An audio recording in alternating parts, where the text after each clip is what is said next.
class, let's get talking about chapter 2. So you'll see here, everything is laid out for you. And I wanted to highlight you to a few things. This textbook will include a lot of medical coding. You do not need to memorize a specific code for anything. What you need to do is be able to categorize codes. And so that is largely what this will walk you through. So that's the describing the key categories of health data, understanding internal data versus external data, and describing those categories that that data would fall into. Here is your module checklist. Now this is for chapter 2. So if you're in an 8-week course, this is the course of 1 week. If you were in a 16-week course, this will be over the course of 2 weeks. This week, we will begin talking more about data, but we're also going to introduce AI to the conversation. And so obviously I want you to read your textbook. And here are some awesome videos I found to support your learning through the textbook. And so all of these, I try to never choose a video more than about 8 to 10 minutes so you can quickly digest what we're discussing. And why I don't make my own is usually I can find ones out there that have been made at a higher quality, and getting a narrated PowerPoint from a faculty is just, I think, the worst thing ever. So I never do it unless I have to.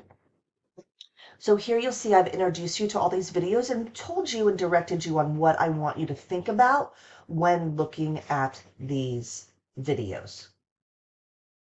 You will also notice you have a new tab, and it's called AI in Practice. And this is a learning tab, and this is designed to begin to introduce you to the utilization of AI, especially when it comes to data.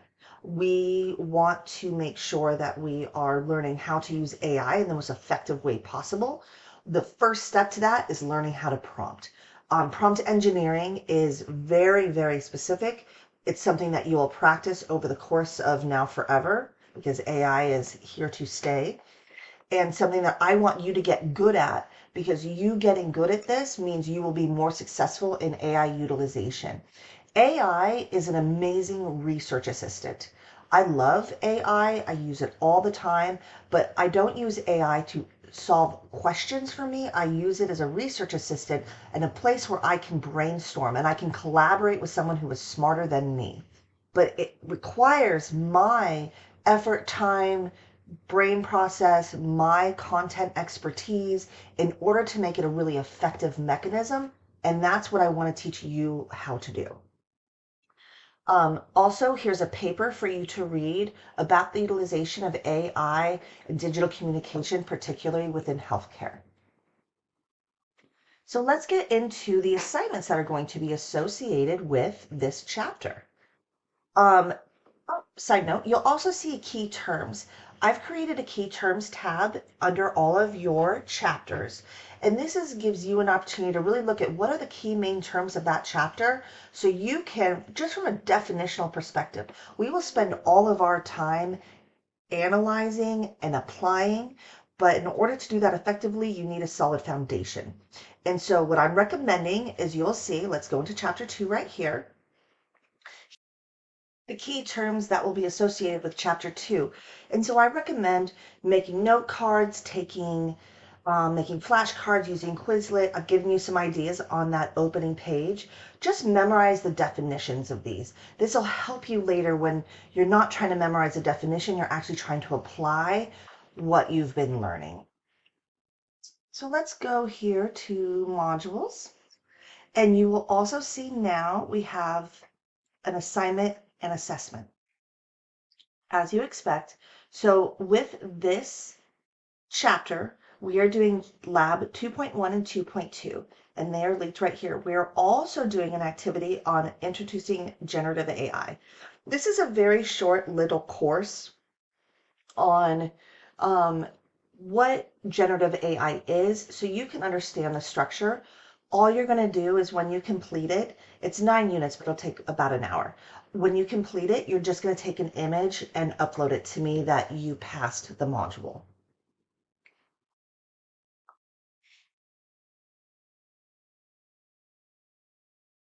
Sorry, from my perspective, sometimes navigating in here can be a titch wonky. Okay, So Lab 2.1 and 2.2, I think that's going to be very straightforward to you. You are going to utilize the HCUP database.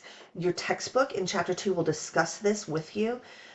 Everything you need is right here, and you are going to apply and evaluate data and kind of work through these labs to answer questions about the data that you see. In